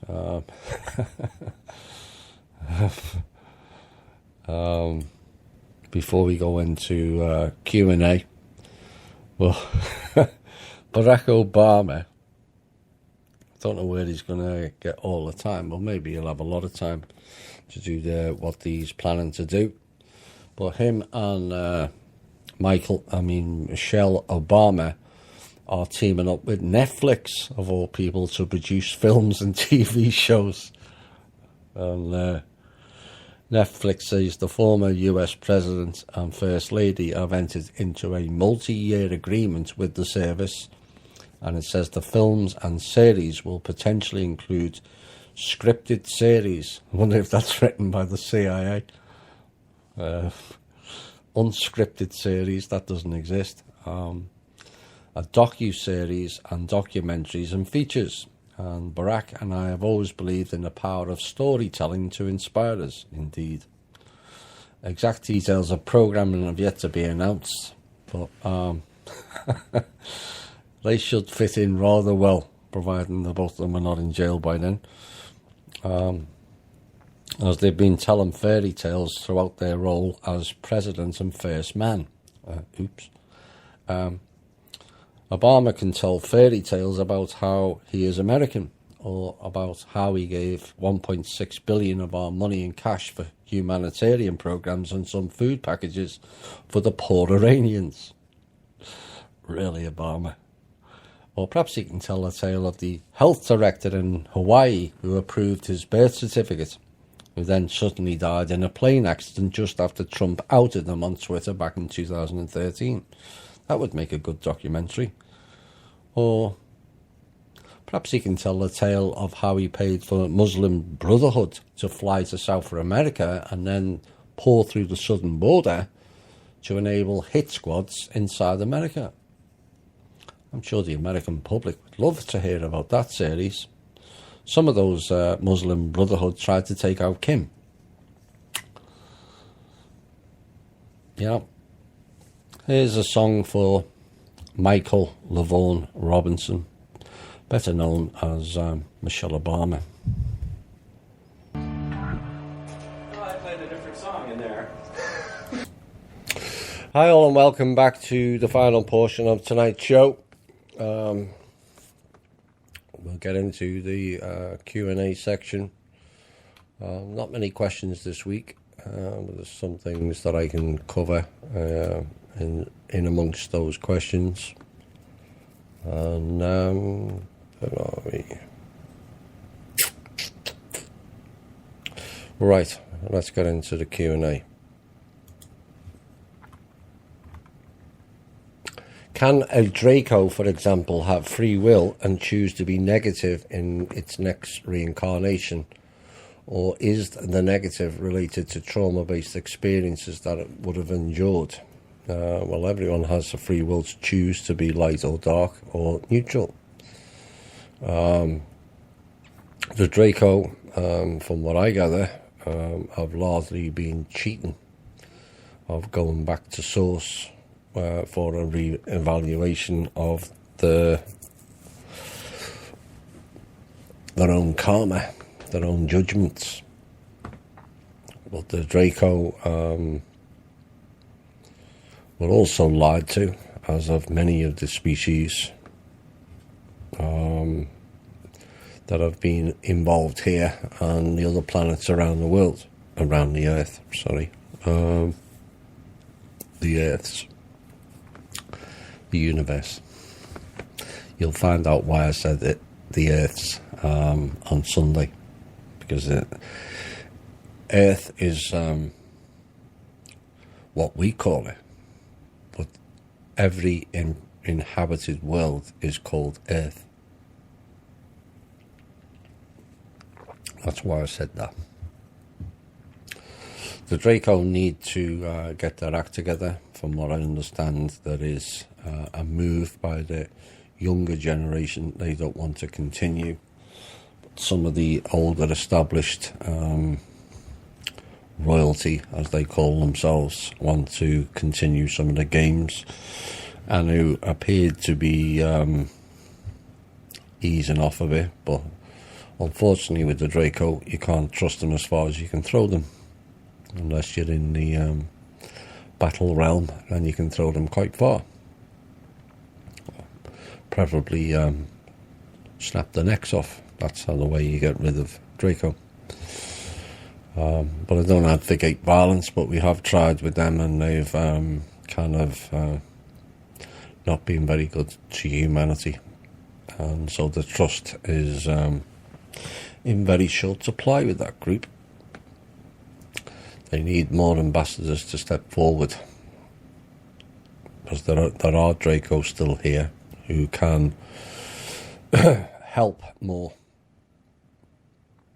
and give a better understanding, but currently they're choosing to stay in the background.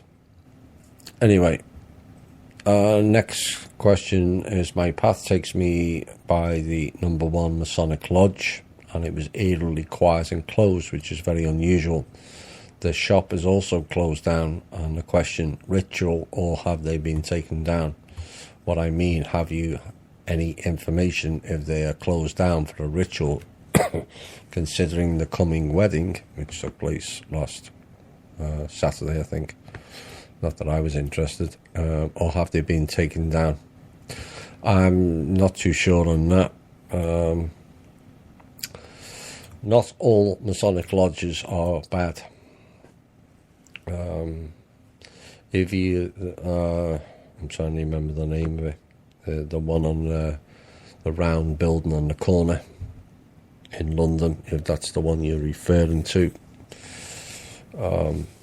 they've got a lot of the real Templar history, and there's some rogue Templars and there's some not rogue Templars. You know, the Teutonic Knights were bad. They were the Germanic Bavarian group. Long before Hitler were goose-stepping across Europe. And then there's the other Templars who were looking after the main bloodline, and Mary Magdalene.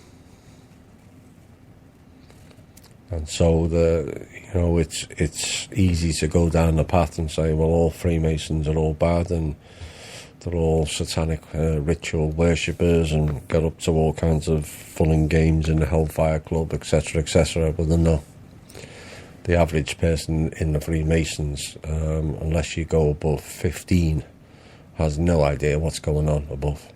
None. It's all very compartmentalised, where level 2 cannot tell level 1 what they've learnt. Same system over and over again. And for people who don't know, 33 degrees is not the top end of that system. It goes up to 90. Let me leave that one for a minute. That kind of goes on forever, that one. Let's get into some of the other ones. Can you tell us anything about the ancient giant trees? There's mountains that look like petrified tree stumps. Who done that? Why? And where are they now? Yes, I am aware of that. Everything on this planet was bigger at one stage.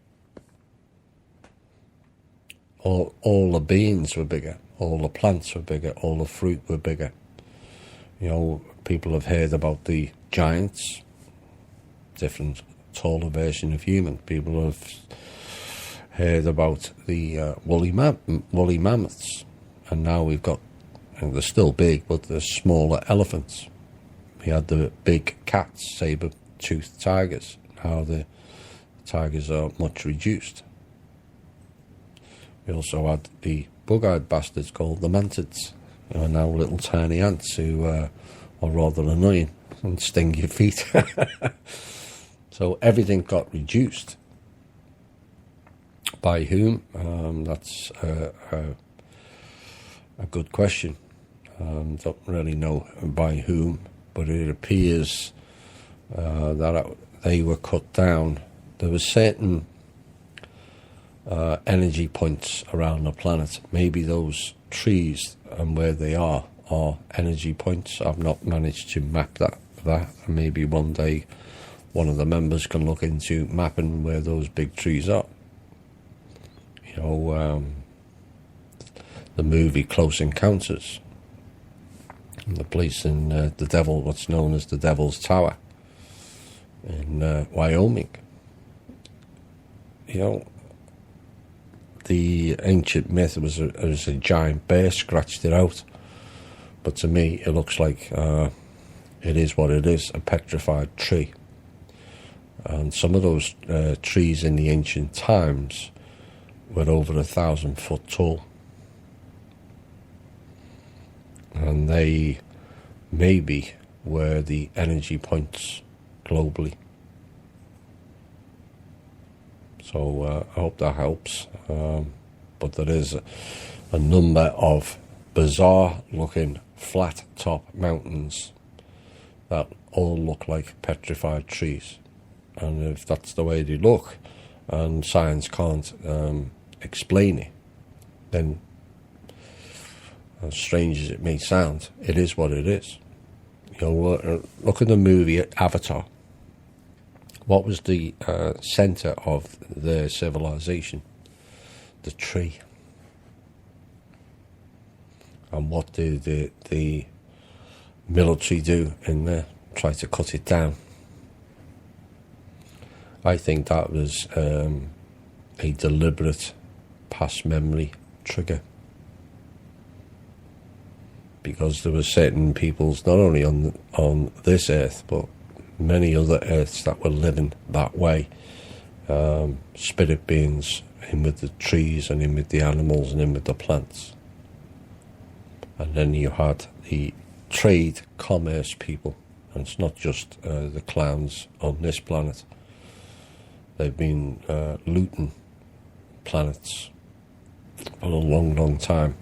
And some of that I will cover on Sunday. Is there a way to tell counter-spraying from chemtrails? In certain cases, yes, you can see it. The line are broken up. So it looks like a series of dashes. It stops it from spiraling down in a way as one unit. It breaks it up. Whether it then goes on to break up the rest of it, I haven't got all the details, but that's one of the, there is many videos where you can see it. There are some videos where you see objects hoovering it up available on the internet, and they're not CGIs either. Do you think all the volcanic upheaval in Hawaii is getting a little help? It has been monitored and has been stopped to a degree. The severity of it, anyway, as I understand it.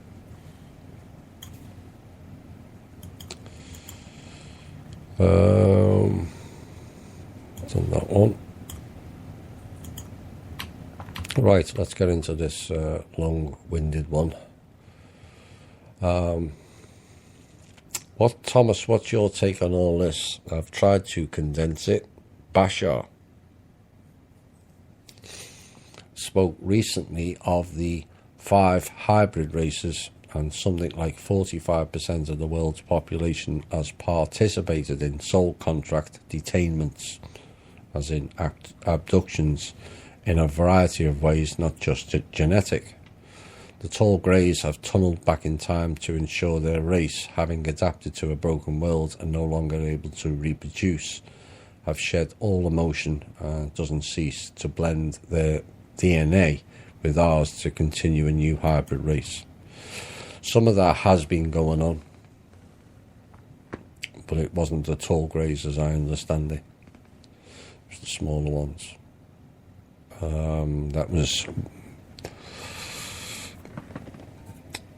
There's been a lot of genetic interfering, some good and a lot of it not. But the tall greys are not interested in helping, currently anyway. Not all of them, but there's a lot of those particular species in the southwest of America, particularly around Sedona and the Mount Shasta, as I like to call it. People making industries out of a mountain that's containing rogue ETs and passing it off as spiritual awareness, really. Dilution your energy. And it goes on, there are ships with hybrid kids. Many of us are involved in teaching consultant on the ships, and at some point it will be these, the Shalania, who are the first ones to land, show up, of the Yar-Yal, which are hybrids of us, Homo sapien. We being the parents, I don't like that term, and the tall greys.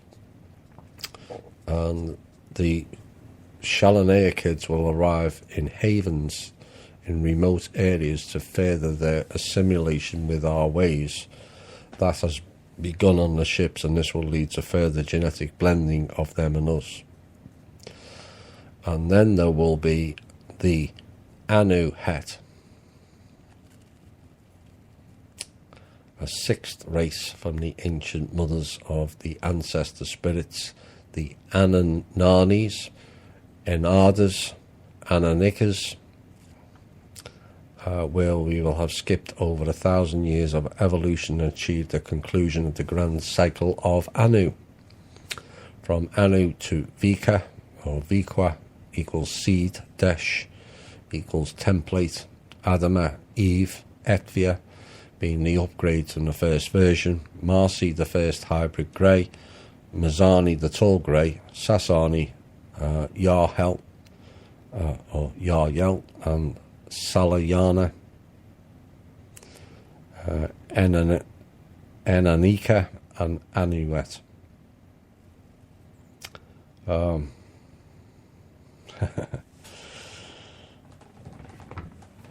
The keys in the name, before I get into Mr. Bashar, the keys in the name. The tall greys are not interested in working with us currently. Maybe they will in the future, but as it stands now, forget it. As for the Shalanya kids, that won't be happening either. The directive is humans will chart their own course without interference. This is interference, and has gone on for many, many thousands of years. But genetic blending with them, and then there will be the Anu het. Anu, really, we're going to mix with the Draco. A sixth race from the ancient mothers, the ancient ancestor spirits, the Ananani, which is very like Inanna, Enardas, which could be Enki, or Enlalardas, and Aninanka. It's the same people.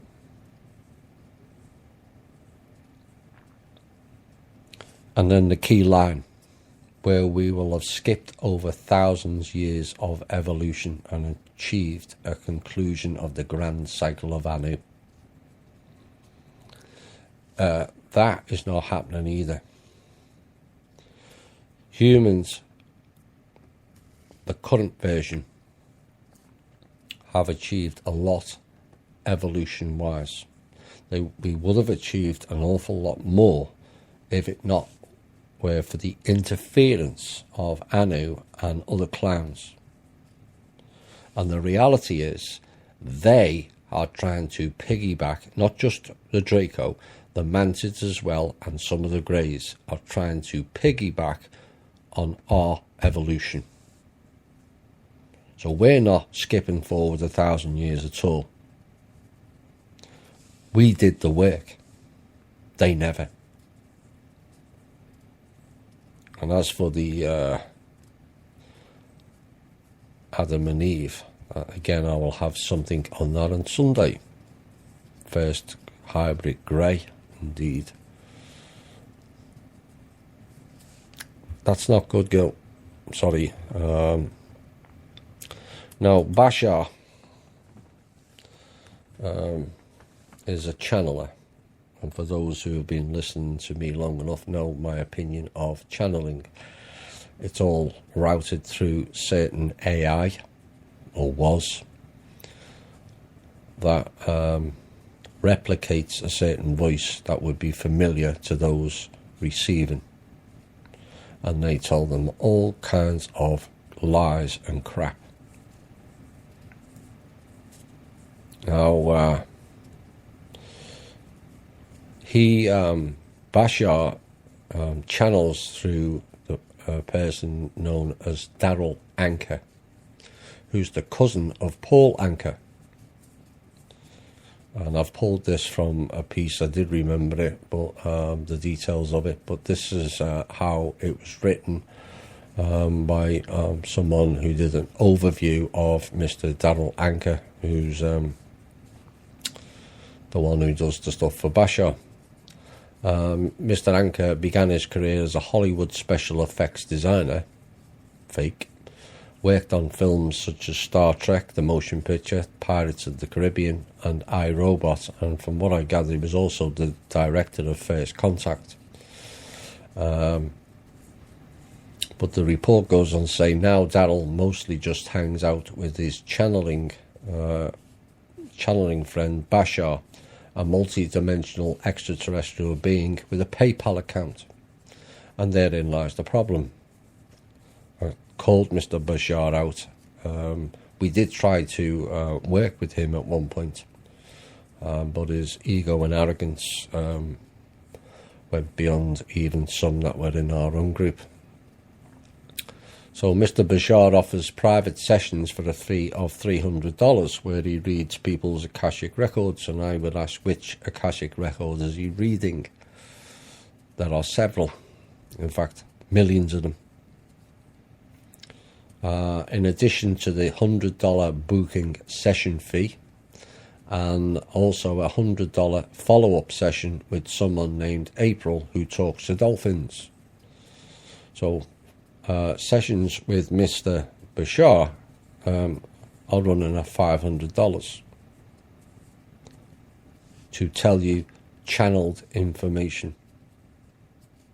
Remember Greg Giles, who quit when he found out it was being ran through the CIA? Yet again, they're involved.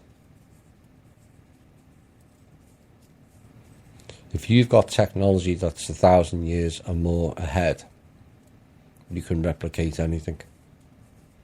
Like I mentioned the other week, they were talking about some sorts of technology. They've had that for a long time. There's a little piece that you put under your tongue, and I can speak, and it comes out sounding like Hillary Clinton, heaven forbid. So anyone can replicate anyone's voice once you know the channel.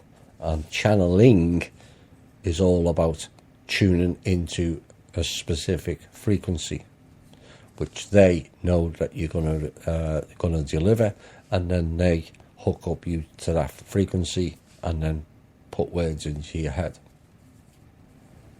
telling you what you want to hear, like crap about the grand cycle of Anu.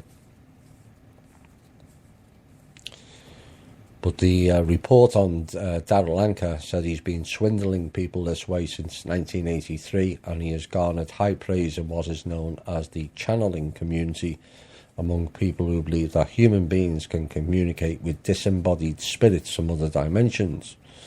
Well, that is actually possible, but it's not necessarily through that channel.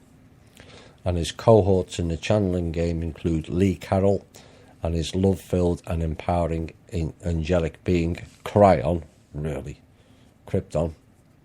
Wendy Kennedy, who channels a collective group of souls from the future, and for history buff Jeffrey Hopper, who channels Tobias, an angelic being who has lived many lifetimes on Earth.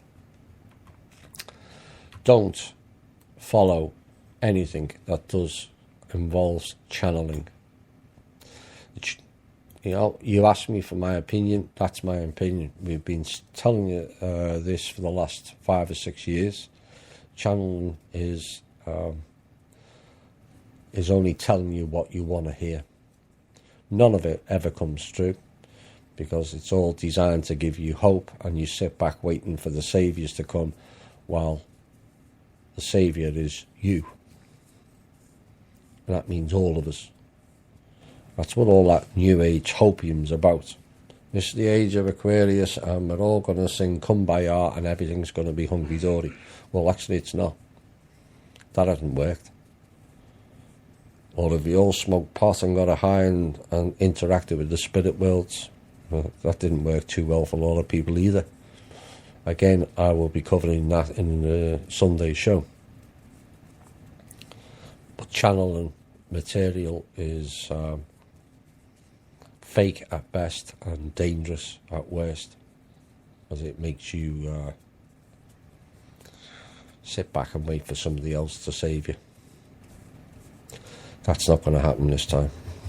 We're going to save ourselves. The last time we asked for a saviour, the Draco and Anu and his group of reptile goons came in, and that hasn't turned out well for us.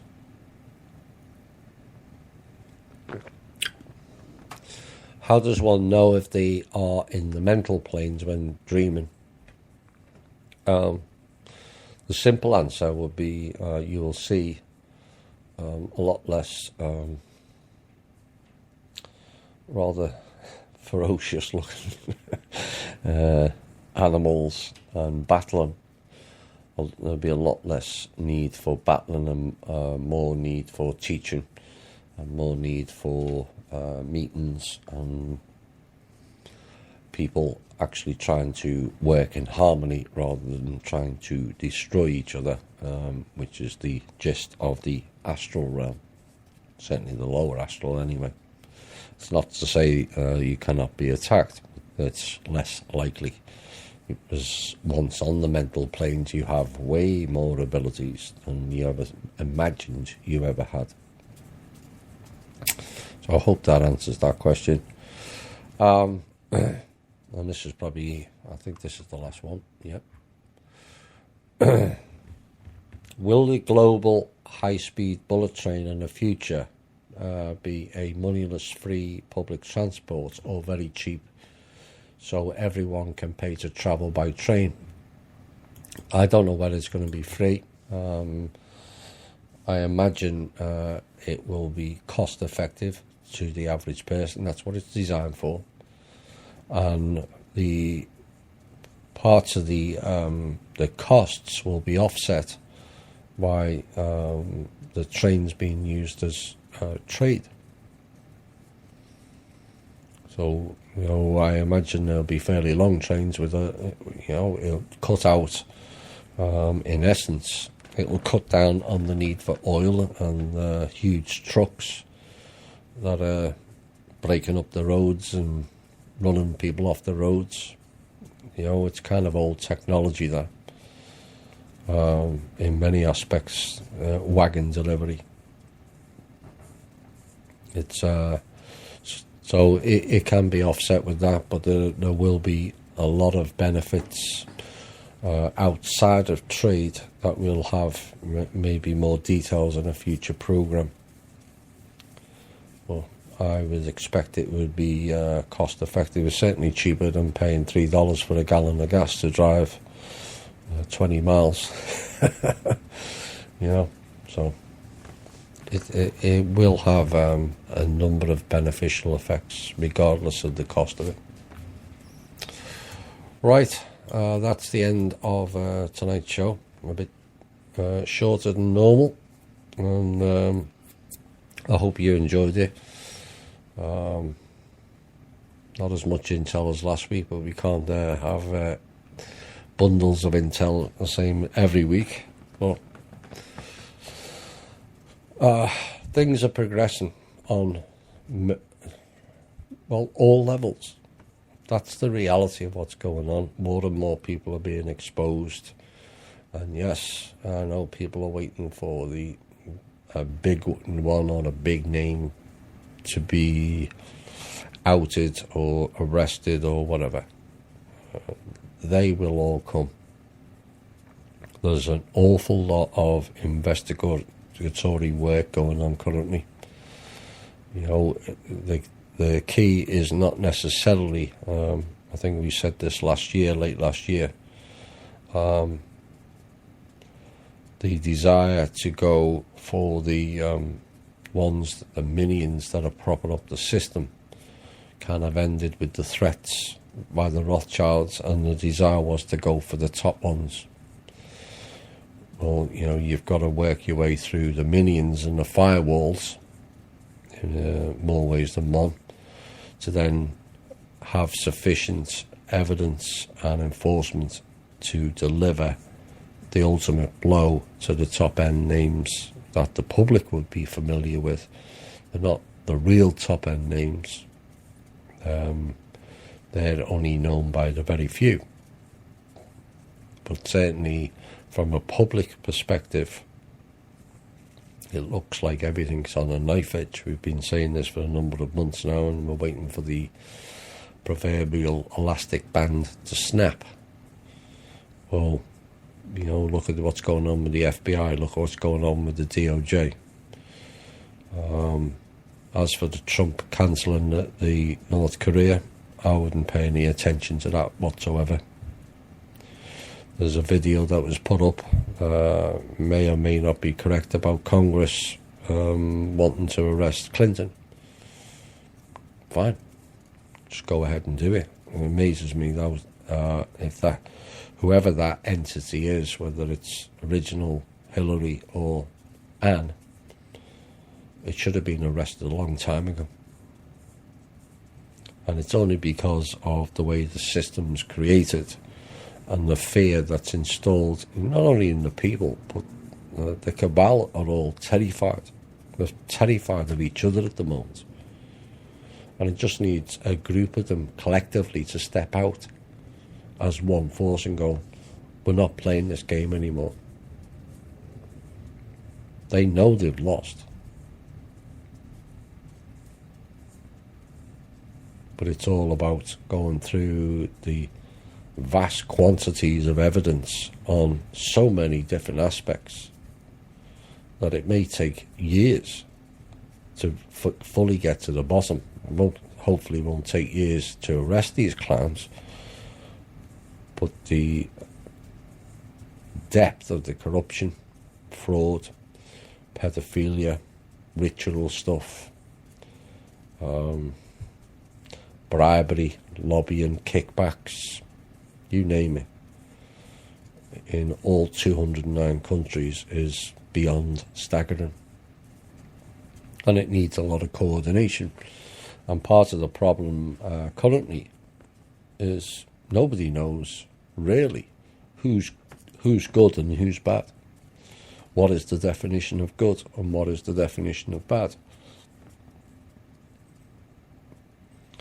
You know, a lot of people think Trump's good, but what if he's been good up to a point and is still serving a particular faction?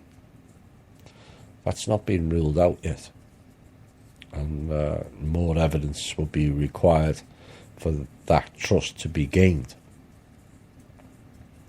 Now, even that is an improvement of what we had. The fact that at least he's given some concessions to we the people through various reforms and whatnot. But if that's to pacify us on behalf of a single faction, it will be found out and it will be routed out eventually.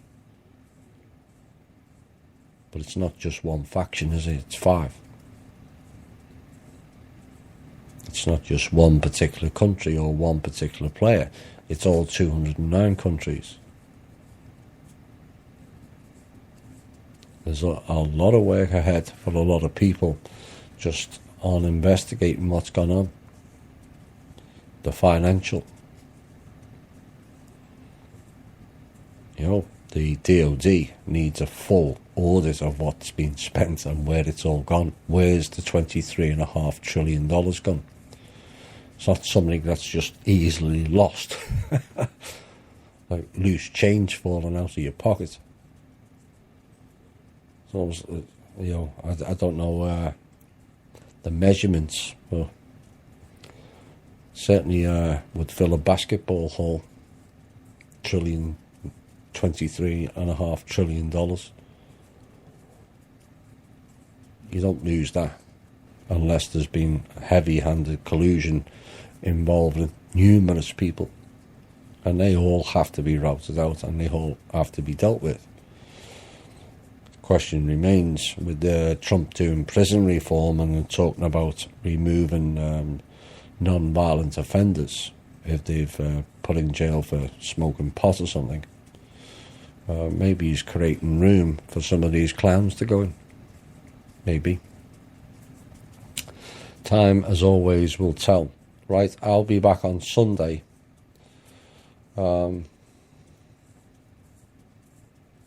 Let's make it 4:30 Sunday afternoon. Straight after the OYM show. I know those lads have their show between 2 and 4 for us in the Eastern Standard Time. So a lot of the listeners of OYM would like to listen to that. So 4:30 this Sunday, Eastern Standard Time, From Russia with Love is the name of the piece, and it's going to be rather interesting. I've spent the last week many hours compiling it, and I'm looking forward to delivering it, and it will shock many. You may want to get your notepads out. Right. I hope you've enjoyed the show. This has been The Truth, Honour and Integrity. My name's Thomas Williams, and until then, look after yourselves, look after each other, and love as much as you can. Apart from that, nothing else matters. Bye for now.